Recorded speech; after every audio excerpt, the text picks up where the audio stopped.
Dobro je što Republika Makedonija znači, se odluči da prihvati jedan broj od tije građani, ljudi na Afganistan.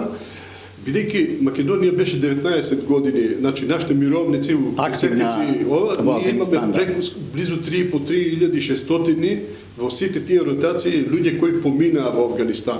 Според тоа тамо ним им помагале афганистански невладени, владени, државни какви организации и така натаму, и тоа сега и во рамките на НАТО, но и во рамките на американските сили, во рамките на турските сили, во рамките на други. Според тоа, ние со таквата позиција прво имаме морална обврска, значи да помогнеме во тој дел. И тука е одлуката да се тоа направи. Втората работа е Македонија во својата 3-деценијска како независна држава, во тоа 3-деценијско искуство, многу пати имаше потреба од странска помош. И сеќавате се тоа и 90-те години, 99-та и 2001 и така натаму. Според тоа солидарноста на нашите граѓани секогаш била на ниво и треба да Добро, реакциите се зошто богатите земји членки на НАТО не се толку солидарни. Сега гледајте.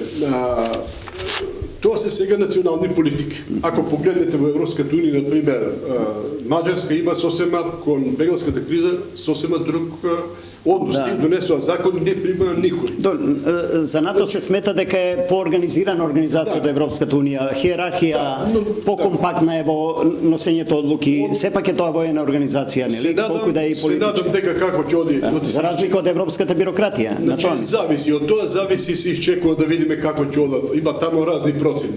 Има некои процени дека може да се смири, да нема големи бранови, втората е дека има можност соседните земји да се упатуваат бегалците кон соседните држави, да не се оддалечуваат од таму и тогаш ќе нема некои поголеми бранови.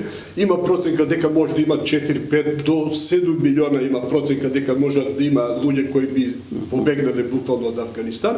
Значи, сега дали е нашто многу или малку, тоа не можам да кажам. Што велат нашите прописи? Колку тие луѓе може да останат во земјата? Вие знаете дека две групи дојдоа, едната е 103-40, другата е 44, значи не сме ние жени, мајки, млади, се изродија дечиња тука, да. Се имаме, да, и да гледаме позитивниот аспект на работа. Сега негативниот да го кажам, оти сепак рекове. Тоа беше прашањето околу безбедноста и прашањето што велат нашите прописи, колку долго можат да останат. Според договорот 90 дена треба да останат. Тоа е туристичка виза практично. 90 дена, трошите треба да ги покријат. Добро, што по тие 90 дена, каде ќе одат тие луѓе? 90 дена, значи они имаат две алтернативи. Некои ќе сака да останат, така? Може да поднесат документи и така натаму, да. Ако сакаат, треба да поднесат како се вика барање за азил и тоа се решава во рамките на институциите. Како ќе се решава во прописите, добро. Не може да знаеме бидејќи втората варијанта е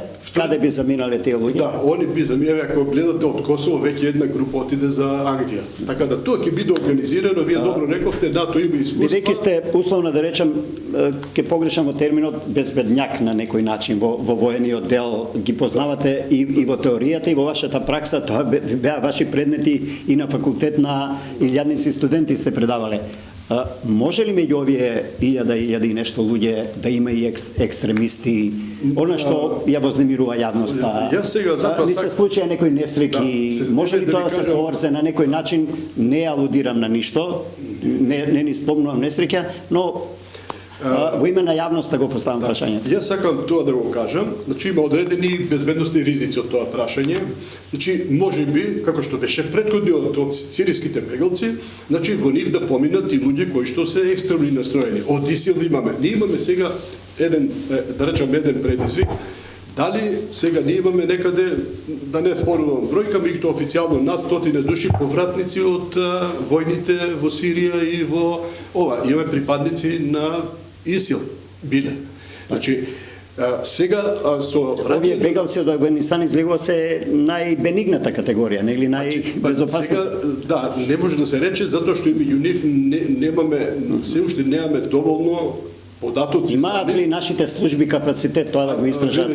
Какви се контактите со другите служби, со НАТО службите за безбедност? Сега чекај многу, да не е многу брзо, многу сложено прашање. Имаме уште 3 минути, затоа сакам да финишираме со ова, да. Ние имаме проблем, затоа што има охрабрување кај, да речеме, луѓето кои што имаат, да речеме, екстремни терористички намери и така натаму.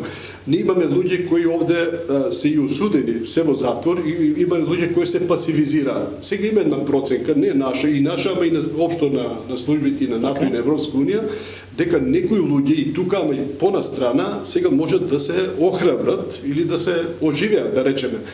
Затоа сега најголемиот дел, најголемата предпазливост на нашите служби и тие тоа, барем како ние сме информирани како совет, бидејќи тоа прашавте, исклучително професионално се работи. Толкова добро или лошо станува збор за сомнеш за јатаци?